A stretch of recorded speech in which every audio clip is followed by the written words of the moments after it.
Olá, bem-vindos de volta a mais um tutorial de JavaScript para iniciantes. No último tutorial falámos de pop, push, sort e outras coisas do tipo com arrays. E neste tutorial vamos começar a juntar as coisinhas, inspirado pelo que fizemos na última parte do nosso tutorial. Vamos começar a juntar coisinhas que já aprendemos e aprender umas coisas novas também, e começar a fazer programas e começar a interagir com o utilizador. Quando eu comecei a ter internet, foi para aí em 1995 ou 6, não me engano, pouco tempo depois surgiu uma inovação fantástica que foi o JavaScript. Começou a aparecer nas páginas web.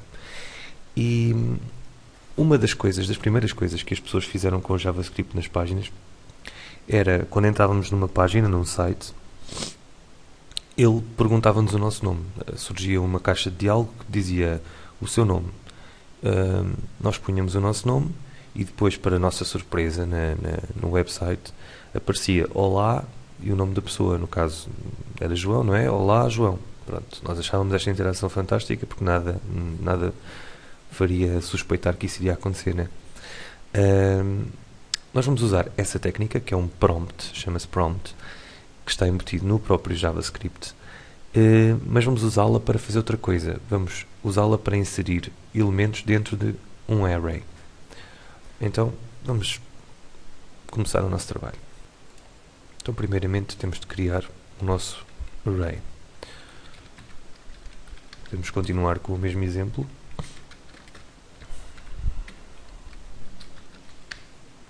Desta vez usamos a técnica de dizer quantos elementos terá.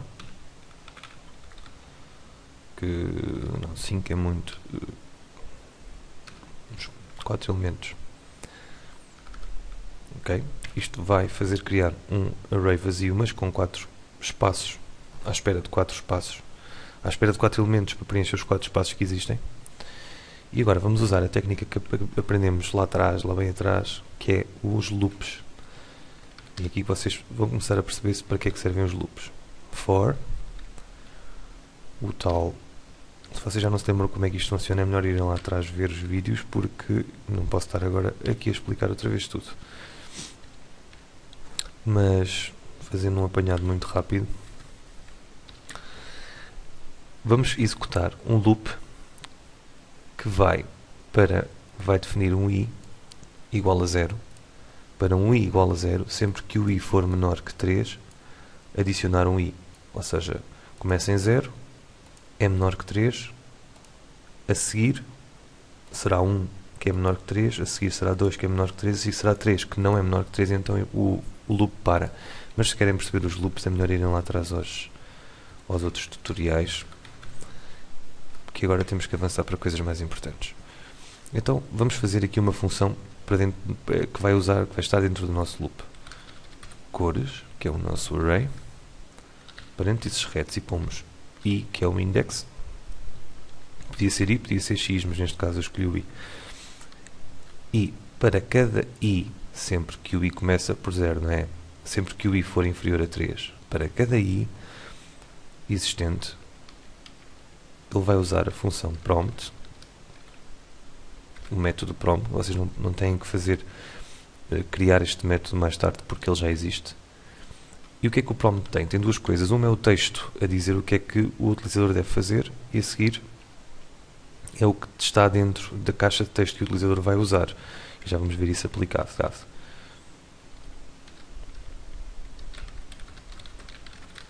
Este é o texto que o utilizador vai ver. Logo a seguir aparece a caixa de texto que ele vai usar. E podemos deixá-la vazia.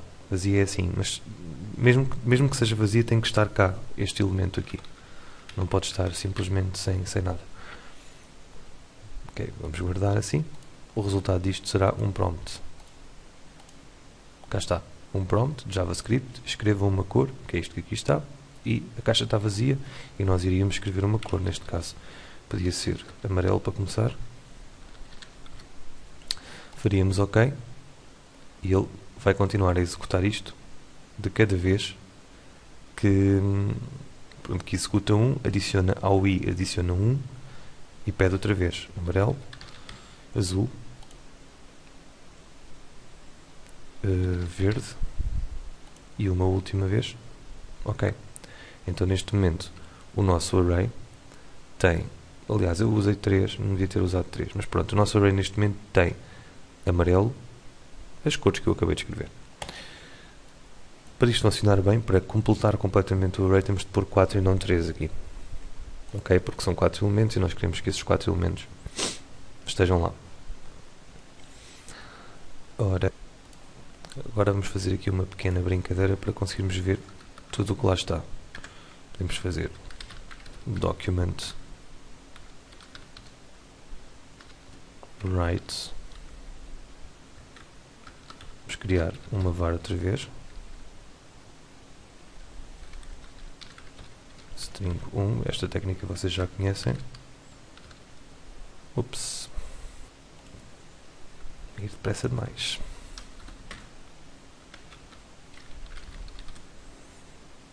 Vamos fazer o write das cores. Vamos separar, está separado por vírgula, não interessa. Uma cor.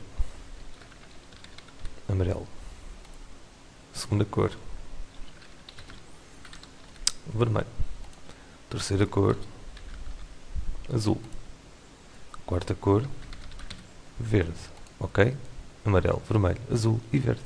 Cá está o resultado. Nós conseguimos inserir 4 elementos dentro de um array que está à espera de 4 elementos, usando um for loop, exatamente, um for loop, e depois usamos a função join para mostrar um string com todos os elementos que estão dentro. É uma forma engraçada de fazer um programa básico. Tendo isto feito, vou-vos ensinar uma forma mais simples, bastante rápida até, de mostrar todos os elementos que estão dentro de um array usando um for loop, em vez de estarmos sempre a fazer esta história aqui do join. Okay? Vamos apagar isto tudo aqui. Vamos apagar isto que aqui está dentro. Vamos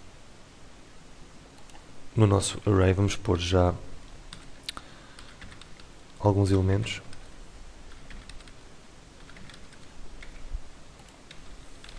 Vamos continuar a fazer cores, bastante simples, básico mesmo.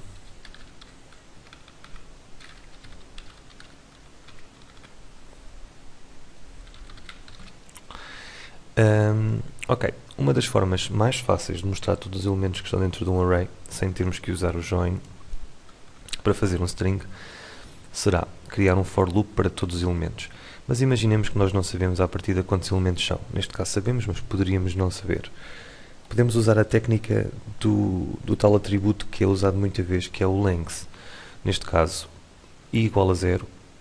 Quando começa esta função de loop, o i é igual a 0.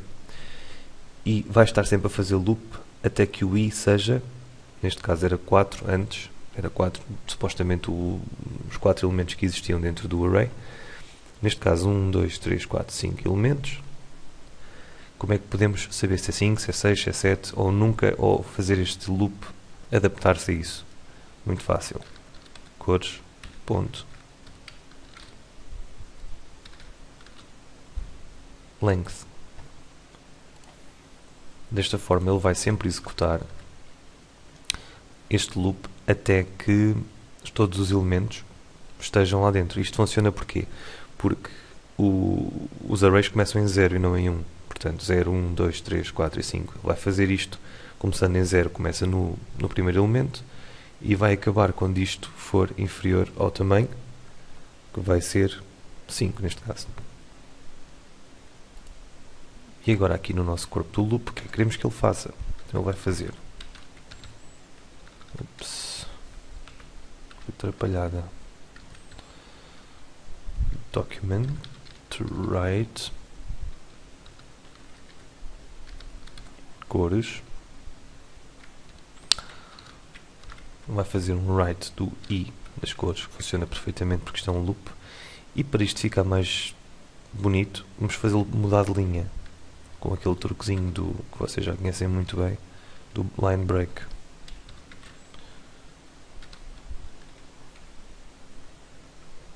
Vamos fechar aqui. Ok. Então vamos ver qual é que será o resultado disto. Cá está, é o resultado pretendido. Amarelo, verde, azul, vermelho, magenta. Aparecem todos os elementos que pusemos aqui, porque é o 0, 1, 2, 3 e 4. E não 5, porque ele começa no 0.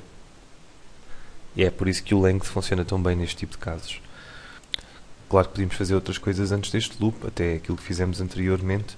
Podemos, por exemplo, fazer sort, que vai organizar de forma alfabética e depois, aqui está, amarelo, azul, magenta, verde. Existe uma infinidade de possibilidades, isto é apenas um exemplo de um pequeno programa e simples. Então até o próximo tutorial, subscrevam, comentem, ponham dúvidas e não se esqueçam de estudar e de continuar a aprender. Muito obrigado e até à próxima.